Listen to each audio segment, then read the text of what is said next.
Ronaldo Abranches. Sou eu! Olá você que está na rede e também adora ver bola na rede. Está começando o programa Bola na Rede. Aqui você tem o que de mais importante aconteceu e acontecerá no esporte, com destaque para a grande paixão do brasileiro, o futebol. Serão destaques no programa de hoje. Na crônica do professor Ronaldo Abranches, revelemos-nos mais por atos que por palavras. Brasileirão, na prática, poucas definições para a classificação da Libertadores da América ou rebaixamento. Brasileiro Série B, já estão definidos 4 ingressantes para o Brasileirão 2020. Brasileiro Sub-20, hegemonia do Flamengo se mantém. Ontem, mais um título para o Ninho do Urubu. Flamengo, campeão brasileiro Sub-20. O que vem por aí? São apenas 2 rodadas para o encerramento do Brasileirão. Uma vaga para o rebaixamento. Quem que vai cair? Cruzeiro ou Ceará? Ainda tem possibilidades de Fluminense e Botafogo, mas com menos possibilidades.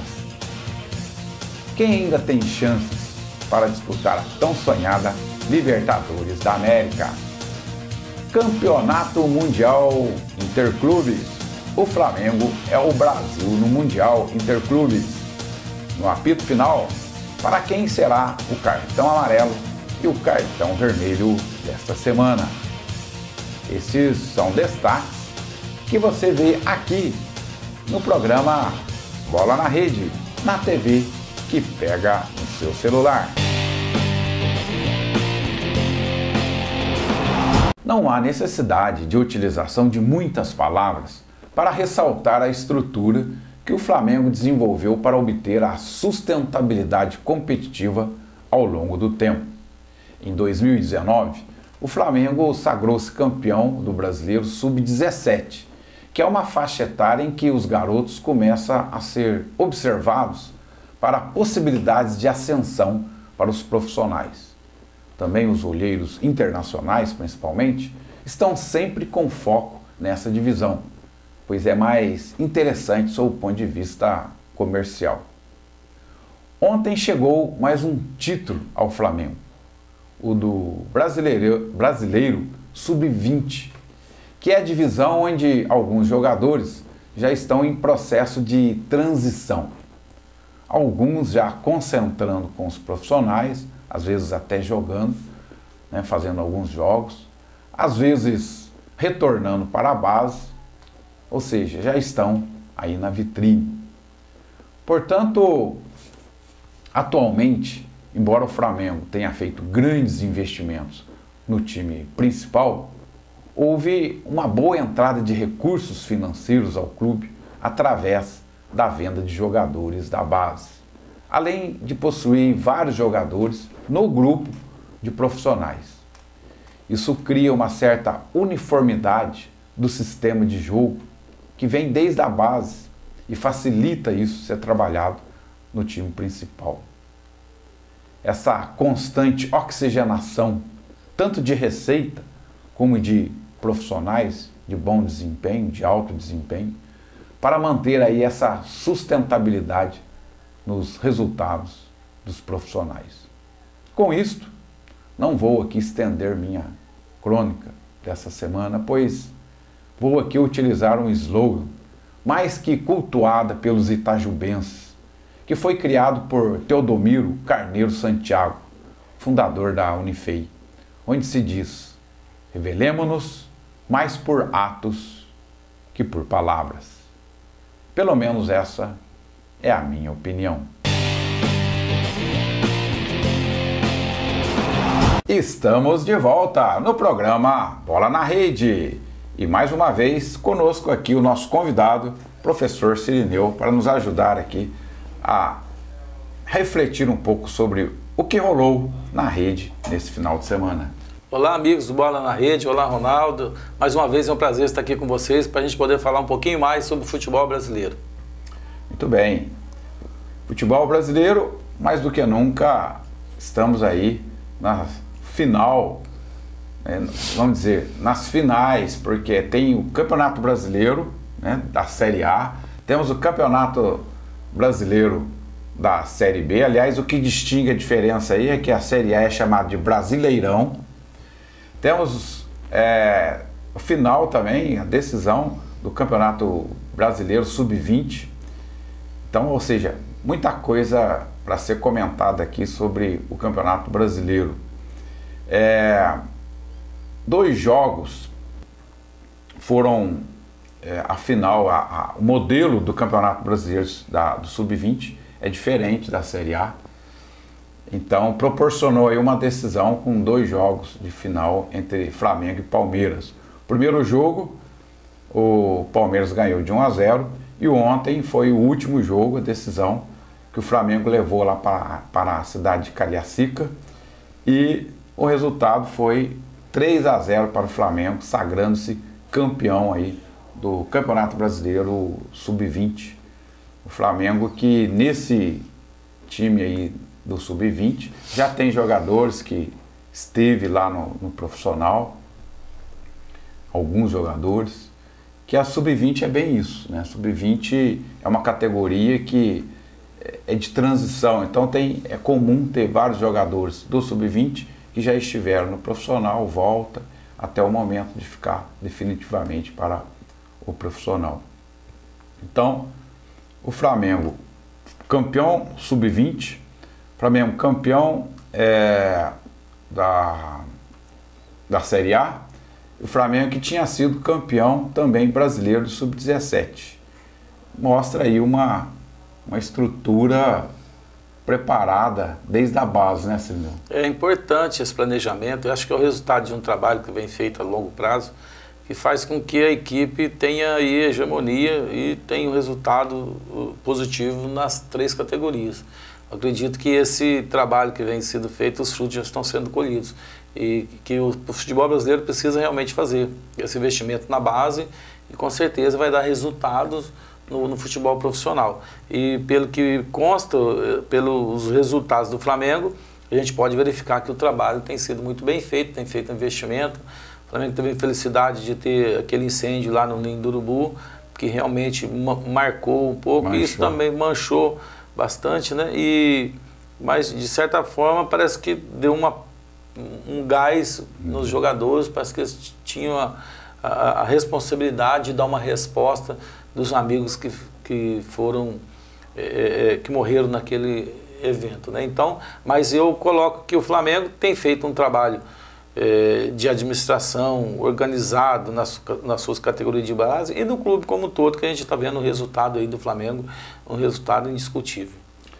E é importante a gente lembrar que o Flamengo vendeu vários jogadores, né, que vieram da base, ou seja, gerou receitas, e hoje no elenco profissional tem vários jogadores também da base para fazer essa mescla aí e possibilitar a continuidade, a sustentabilidade, né? Porque senão o que acontece? O que tem mais acontecido aí nos clubes brasileiros é o time ser campeão 1 ano, no máximo 2, depois cai. E outro destaque que dá para a gente perceber bem a questão do investimento, tudo, é que Palmeiras e Flamengo estão disputando o Sub-20. São 2 clubes que investiram muito, né? O Flamengo não tem estádio ainda, né? Mas o Palmeiras já tem um estádio, já tem uma formação, uma equipe de base. Os 2 times que mais investiram no Brasil são os 2 times que estão chegando aí nas finais. E o Palmeiras, mais uma vez, está demonstrando que precisa corrigir alguma coisa, está errado lá no Palmeiras, que não está funcionando. Estão investindo, mas não está tendo o retorno esperado. E aí, o nosso desejo é que os clubes profissionais, né, do Brasil consigam realmente estruturar melhor as suas bases. Constantemente a gente vê jogadores saindo, né? Tem aí o Fluminense, o Vasco, mas imagina se a estrutura da base realmente tivesse uma gestão mais eficaz, como que não iria também sair muito mais jogadores e não ficaria aí tão dependente, né, de ter recurso para compra de jogadores. Exatamente. E eu tenho certeza que esses resultados vai mexer com os demais clubes. Os clubes vão entender que realmente precisa fazer um trabalho profissional para que se possa ter o resultado esperado. Então, eu acredito que esse trabalho está sendo feito pelo Flamengo e pelo Palmeiras também, né? Embora o Palmeiras não está colhendo os frutos, mas sirva de exemplo. O Corinthians também tem uma base muito forte. Tem uma base forte, mas ainda está faltando um pouco de investimento, um pouco de profissionalismo para poder obter os resultados esperados. Mas, de qualquer forma, esses resultados alcançados pelo Flamengo vai surtir efeito nos demais clubes brasileiros, vai ter melhoras. Muito bem. O outro campeonato extremamente importante também é o campeonato da Série B, que nós chamamos de segunda divisão. Então, o Bragantino, né, sagrando-se campeão, voltando, né, à Série A. O Bragantino que já fez um papel, né, interessante. Aliás, foi através do Bragantino que o Vanderlei Luxemburgo ficou famoso, né, aí no cenário nacional. Então o Bragantino terminou o campeonato com 75 pontos. Em segundo lugar, também classificando para a Série A, o Sport, retornando, né, à Série A com 68 pontos. Em terceiro lugar, o Curitiba, mais um grande clube que volta à Série A, com 66 pontos. E em quarto, a quarta vaga aí sendo ocupada pelo Atlético Goianiense, que, né, recentemente caiu para a segunda, já está retornando para a primeira divisão com 62 pontos. O América Mineiro, por um ponto, acabou não se classificando. O América ficou em quinto lugar, com 61 pontos. Rebaixados para a terceira divisão, a Série C, ficaram então o Londrina em 17º lugar, o São Bento em 18º, o Criciúma em 19º e o Vila Nova de Goiás em 20º. Essa questão do acesso ela é interessante porque gera toda essa, né, essa motivação. Veja que a gente percebe que a parte de baixo da tabela na Série A é muito mais emocionante do que a parte de cima, né? E a segunda divisão, né, a Série B, é a mesma coisa, todo mundo querendo ir para a elite do futebol, e lá embaixo todo mundo querendo fugir de ir para a Série C, que aí a Série C já começa, né, ficar... Menos investimento, né? Tudo. Então, menos investimento e menos evidência, né, na mídia. Eu queria destacar ali, Ronaldo, o Bragantino, né? Parabéns à equipe do Bragantino, o que teve esse resultado excepcional, voltando depois de muitos anos a participar da Série A do Brasileirão. E os demais clubes ali, o Curitiba, o Sport e o... São grandes clubes, grandes o Atlético torcidas, Goianiense. Né? Esse é esperado. Quando esses times caem, a briga é muito grande para eles retornarem. E eles fizeram o papel deles bem feito, um trabalho bem feito e conseguiram retornar. Uma pena o América Mineiro não ter conseguido, por um ponto apenas. O América, o ano passado, teve também na primeira divisão. É uma pena o futebol mineiro, mas a gente percebe ali que a briga foi bem acirrada e o destaque para a equipe do Bragantino. Vou tornando aí, né? Sem dúvida. Agora sim, mais uma semana com muita bola na rede no Campeonato Brasileiro Série A, o Brasileirão. Nós tivemos, nesse final de semana, a 36ª rodada do Brasileirão. E como os resultados, tivemos Ceará 1, Atlético Paranaense 1. O Ceará perdeu grande oportunidade, né? Estava ganhando de 1-0. O Ceará também, o Ronaldo, a gente observa, né? O Ceará, no finalzinho, trocar de treinador é complicado. Né? Já está com um fator psicológico abalado, entra em casa contra um grande time do Atlético Paranaense e no finalzinho ele acabou cedendo o empate.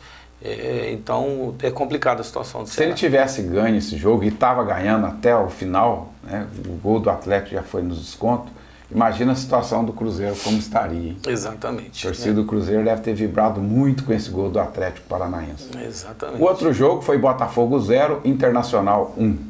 Então, é outro jogo que não poderia ter ocorrido. Esse placar foi muito ruim para o Botafogo. O Botafogo fez um jogo até bom, errou gols né? Bola na trave, errou gol praticamente feio. Falha do goleiro, o gol, né? Agora o gol foi falha do goleiro, uma infelicidade. Bom goleiro, mas... Goleiro é felicidade. O Guerreiro chutou uma bola, voltou, chutou de novo e a bola acabou passando por baixo do gatito. Se o Botafogo tivesse ganhado, estava tranquilo. Ou empatado, já estava mais tranquilo. Agora ainda fica aí. Se tivesse ganhado, estava fora de qualquer Dependendo de resultado, depende só dele, mas ele tem que fazer o resultado. Que é contra agora o Atlético Mineiro e depois o último é contra o Ceará. O desespero se chegar até nesse ponto. Né? Se chegar nesse ponto, o que eu não acredito, seria aí praticamente uma decisão. Mas não acredito, não. Eu vejo que a vaga está lá guardadinha ou para Cruzeiro ou para o Ceará. O Botafogo não fez uma má partida. Eu só acho que o treinador do Botafogo, medroso demais, é aquilo que a gente fala. Se o time entra em campo, ele tem que entrar para ganhar. Você não tem que entrar em campo para empatar jogo. Você não tem que entrar em campo para ficar esperando tomar uma zero para depois reagir. Joga com 3 cabeças de área. Embora o elenco é fraco, você tem que partir para cima do time. Você precisa fazer o resultado. E a gente verifica aí o que o Flamengo está fazendo, tem que partir para cima. Tira a cabeça de área, põe atacante, põe meio atacante para poder... E não, ele ficou fazendo o jogo do empate contra o Internacional. E na hora que teve a oportunidade não fez gol. Então eu acho que o treinador também... Faltando matador. Exatamente. O Botafogo também, né? Outro jogo também que levantou aí muita expectativa foi o jogo Palmeiras e Flamengo. Poderia ter sido aí uma final, né? Não aconteceu porque o Flamengo foi campeão antecipado e mais uma vez o Palmeiras foi derrotado. Palmeiras 1, Flamengo 3 e mais uma vez rolou a cabeça do técnico do Palmeiras. Na primeira fase, né, o Filipão com a derrota de 3 também caiu e ontem com a derrota o Mano Menezes também foi demitido. Ronaldo, o jogo de Palmeiras e Flamengo, vitória para um lado e para o outro é normal.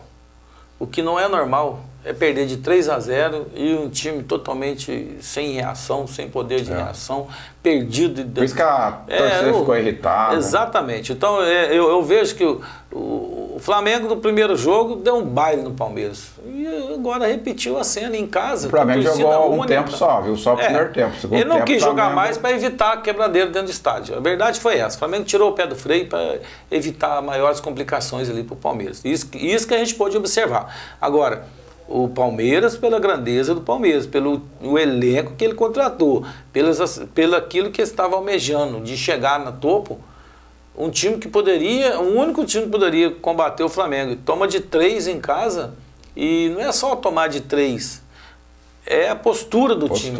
Eu acho que isso ficou o presidente do Palmeiras ontem, após demitir não só o técnico, mas também o diretor de futebol, prometeu grandes mudanças no departamento de futebol e não só na estrutura, mas na filosofia de trabalho. E a torcida do Palmeiras espera isso, né? Se não ocorrer grandes mudanças, o ano que vem ainda vão assistir o Flamengo jogar de novo. Não vai ter ninguém que vai bater o Flamengo. O outro jogo, Avaí 1, Fluminense 1, também a mesma coisa do Botafogo, né? O Fluminense, se ele tivesse ganho esse jogo, estava tranquilo. E estava ganhando, também estava tranquilo, não precisaria ainda estar preocupado com rebaixamento. Resultado bom para o Botafogo. Foi bom, né? Porque... Agora, Avaí é aquele negócio. Dentro de casa... Está tirando ponto de vários aí.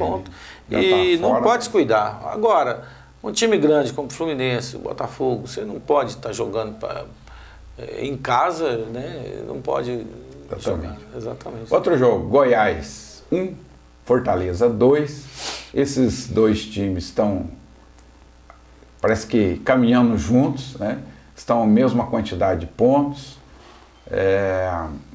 Vai ser difícil pegar vaga na Libertadores, mas estão tranquilos ali, provavelmente vai disputar a Sul-Americana. Para eles está bom demais, né? Olha, excelente o desempenho do Goiás, que embora tenha perdido, mas eu destaco ainda o Fortaleza. O Fortaleza deu um salto. Trouxe o Rogério Ceni de volta. É o que tinha. Se ele tivesse continuado, não tivesse saído, talvez o Fortaleza estivesse numa situação bem melhor no campeonato. Mais um destaque para a equipe de Fortaleza. Embora o Goiás tenha jogado muito bem também. CSA 1, Bahia 2, CSA virtualmente já rebaixado, Bahia sem risco nenhum. O outro jogo, Grêmio 3, São Paulo 0. Mais uma vez o São Paulo, Ronaldo, frustrando sua torcida. Exatamente. O CSA carimbou ali a queda, né? E o Argel tem culpa nisso, porque ele abandonou. O CSA, é uma coisa horrível que acontece no futebol brasileiro. E o Bahia fazendo o papel dele também, um bom desempenho. Ali ficou ali o Atlético Mineiro também, que venceu o Corinthians, né? O Corinthians, mais uma vez, vai ter que correr atrás para segurar a vaga na Libertadores. E o Atlético agora, 2, Corinthians 1. Exatamente, o Atlético está tranquilo porque já garantiu, não cai mais. O São Paulo é um time que surpreende, ganha, perde, ganha, perde. O São Paulo é um time muito inconstante aí no campeonato. E o Grêmio, não é surpresa ganhar, não. Porque o Grêmio tem um time bom, embora, né, não priorizou o Brasileirão e está fazendo o papel dele. O Grêmio poderia realmente ter ficado brigando lá em cima se ele não tivesse... Exatamente, se ele tivesse priorizado, né? Priorizado. Acabou nem uma coisa nem outra. O outro jogo, Santos 2, Chapecoense 0, Chapecoense já fora, e o Santos ali realmente resistindo. Tudo indica que o Santos será realmente o vice-campeão. Merecido, viu, Ronaldo? O trabalho feito na equipe do Santos. O Santos não teve o investimento que o Palmeiras teve, né? Mas o Santos tem um trabalho bacana, um trabalho... Tudo indica que o técnico Sampaoli não deve continuar no Santos. Não fica. A gente espera que ele continue no Brasil, né? Que algum clube brasileiro, e são vários que estão de olho nele, porque realmente é um futebol que o Brasil precisa, né, desenvolver, é o estilo de jogo dele. E ficou um jogo, né, pendente aí nessa rodada, que é o jogo entre Vasco, que está tranquilo em relação ao rebaixamento, contra o Cruzeiro. Aí uma situação bem diferente, a chapa está esquentando, está difícil a situação do Cruzeiro, teve muita sorte do Ceará não ter ganho. Tem que ganhar esse jogo contra o Vasco, né, em pleno São Januário, não tem outro jeito, né?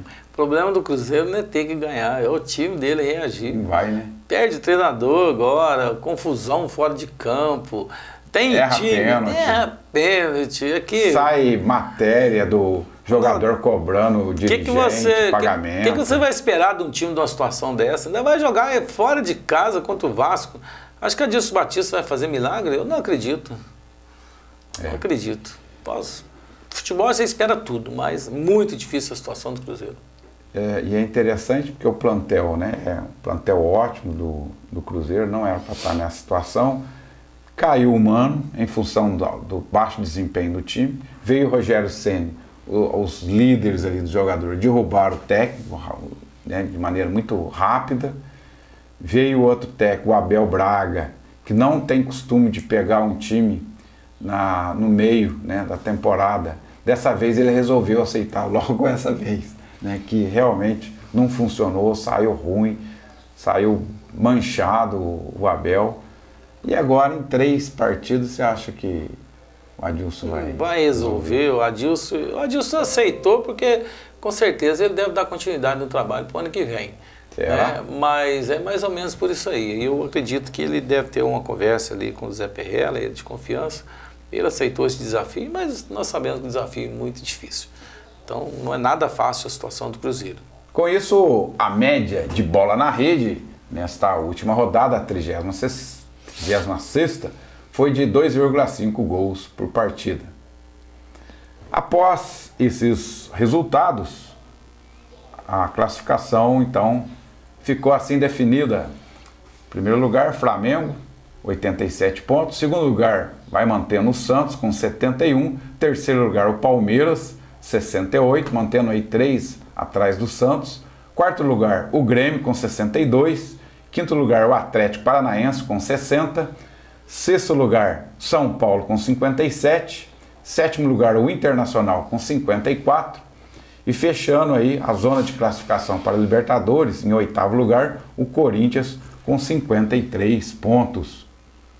Seguindo então, aí dentro da fase de classificação para a Sul-Americana, em nono lugar o Fortaleza, 49. Décimo lugar o Goiás, também 49.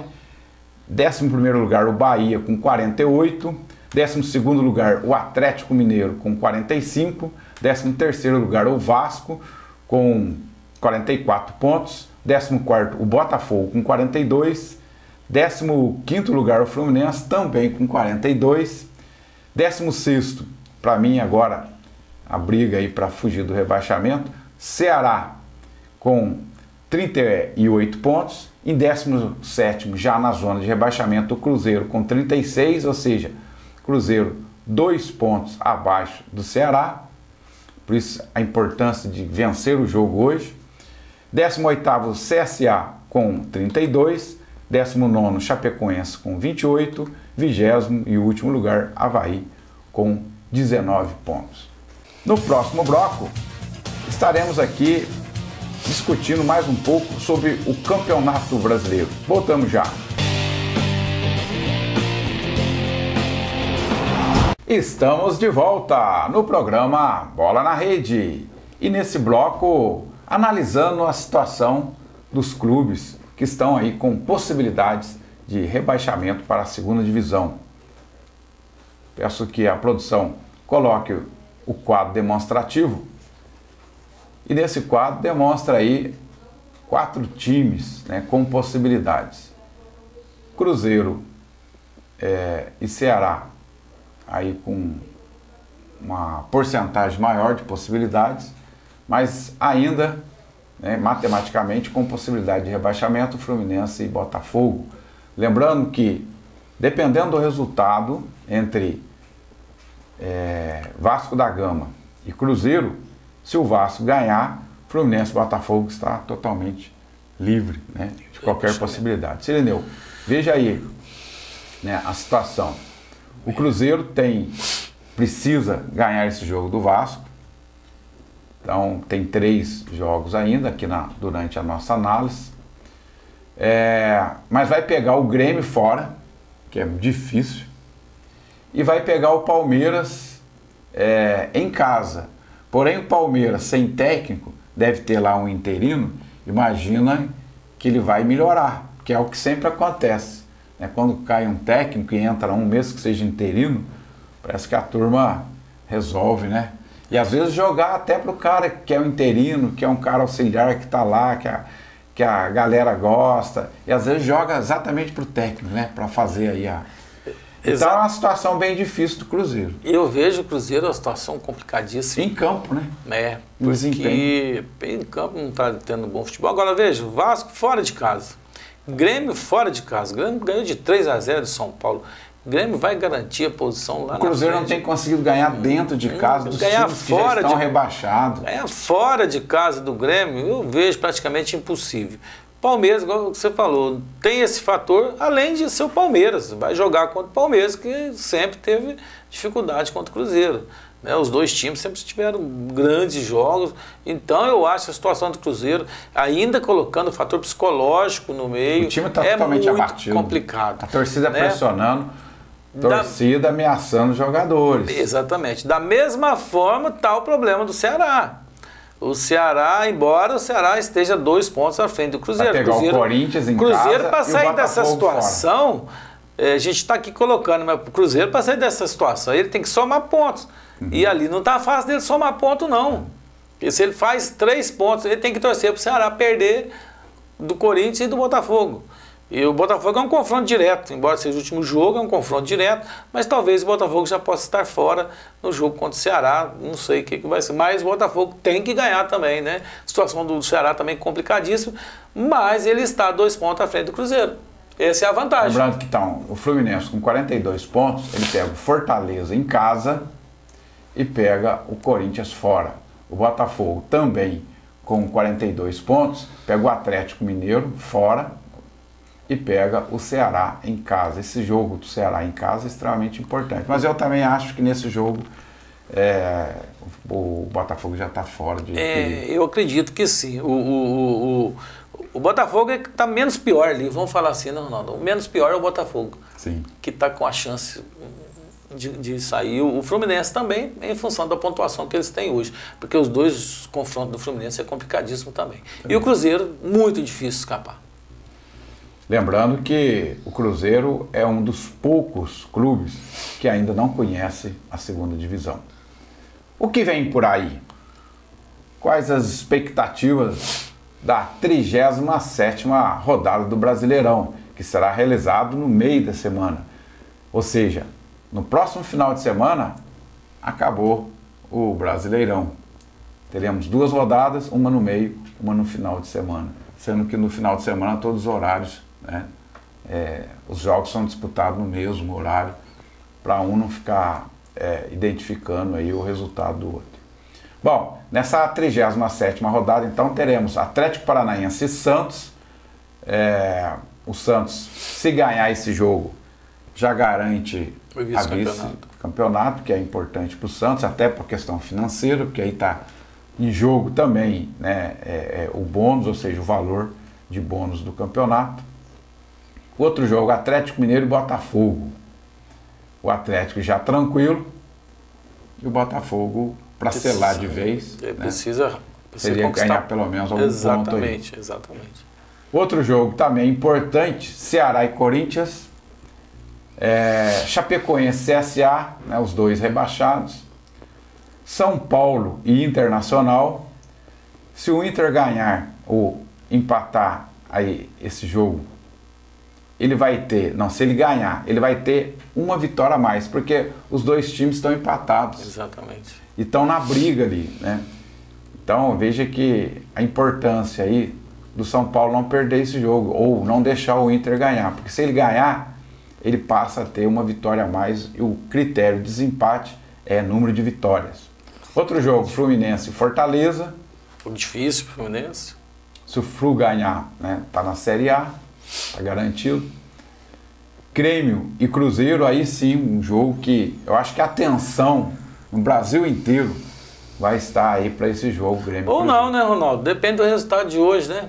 Do Cruzeiro. De repente o Cruzeiro perdeu hoje, mas de qualquer forma ele vai ser. Ele tem chance ainda de escapar. Ainda tem chance de escapar então vai ser um jogo aí que a mídia toda vai estar voltada para esse jogo. Outro jogo, Palmeiras e Goiás, e Bahia e Vasco, e o último, Flamengo e Avaí, né? O Avaí rebaixado, Flamengo. É o jogo de festa do Flamengo, trabalhando o último jogo aí em casa, né? É o último jogo em casa, exatamente. Né? Vai ser a despedida da torcida, né, do ano 2019, em pleno Maracanã. Maracanã deve, mais uma vez, encher. E o Flamengo brigando pelos recordes que está batendo a todo instante. Tem alguns ainda que ele precisa. E é a motivação dos jogadores, a artilharia, né? O Bruno Henrique encostou no Gabigol. Ontem o Gabigol voltou a distanciar um pouco mais, mas é uma competição aí salutar. Falado aí sobre o Campeonato Brasileiro, não podemos deixar de começar a lembrar aqui sobre o Mundial Interclubes, porque o Flamengo é o Brasil, né, no Mundial Interclubes. Esse campeonato, esse torneio, né, que começa aí no dia 11 de dezembro, que primeiro é feita uma playoff, que são as classificatórias, quartas de final 1, quarto de final 2, e aí, em função desses resultados, que serão disputados aí no dia 11 de dezembro, 14 de dezembro, é que vai para a semifinal, fica aguardando esse resultado. O Liverpool, que vai jogar no dia 18 de dezembro, todos os jogos às 15h30, né, hora de Brasília, e a outra semifinal, o Flamengo, com o vencedor lá da semifinal 2. E esse jogo será no dia 17 de dezembro, ficando a grande decisão do Mundial Interclubes para o dia 21 de dezembro. Então, aproximando o Natal, uma grande decisão. Exatamente, o Flamengo vai com um time bom, muito confiante, embora tenha a seletiva antes aí, né? Mas eu não acredito que vá. Acho que vai dar Liverpool e Flamengo na final. Que foram para o Mundial, acabou tropeçando, no caso do Atlético Mineiro. Exatamente. Pensando no último jogo lá, né? Mas acabou não passando pelo primeiro jogo. Tem que pensar jogo, a cada jogo tem que fazer o trabalho correto, né? Mas eu acredito que vai dar o Flamengo e Liverpool. E tem condições de ganhar o título mundial. Eu acredito que o Flamengo ganhe o título mundial. No próximo bloco estaremos dando o apito final. Quem receberá o cartão amarelo e o cartão vermelho dessa semana. Não saia da rede. Fique conectado. Voltamos já. Estamos de volta e agora no apito final.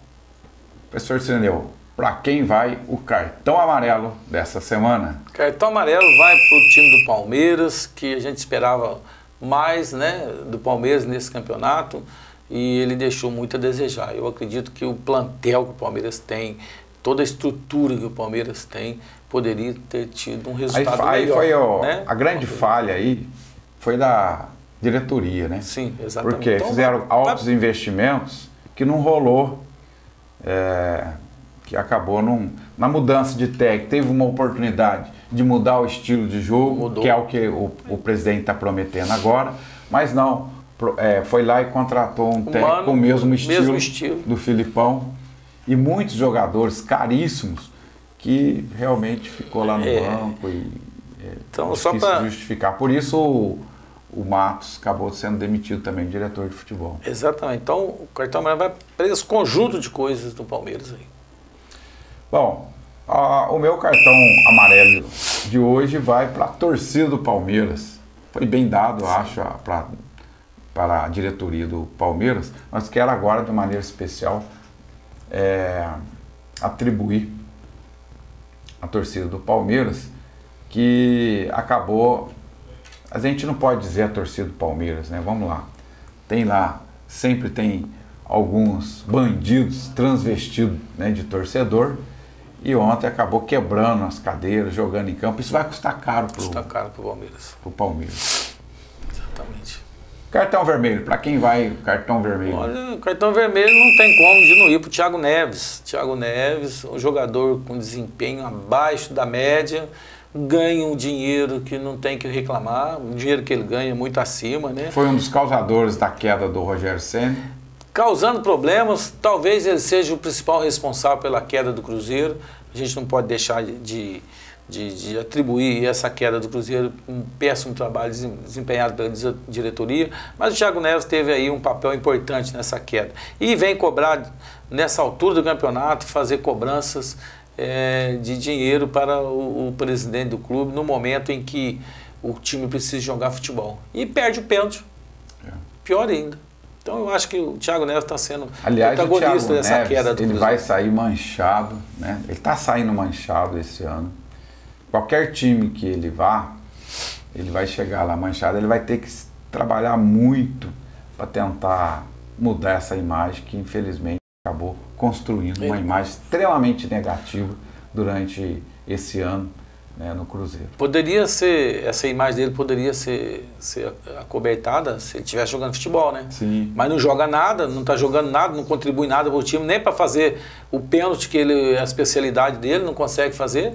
Então eu acredito que ele realmente desconstruiu a sua carreira nesse período. E o meu cartão vermelho dessa semana vai para também a torcida do Palmeiras. Ou seja, se tivesse o cartão azul, qualquer que seja, eu daria para a torcida do Palmeiras, torcida entre aspas, aqueles indivíduos, né, que também são sempre os mesmos, né?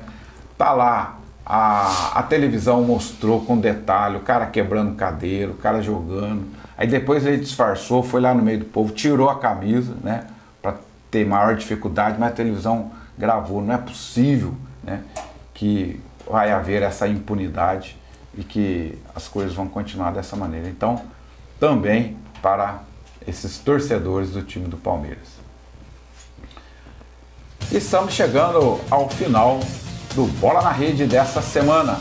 Obrigado você que está aí conectado na TV que pega em seu celular. Mais uma vez, professor Cirineu, muito obrigado pela sua presença. Eu que agradeço aí a você, Ronaldo, e a todos os espectadores do Bola na Rede.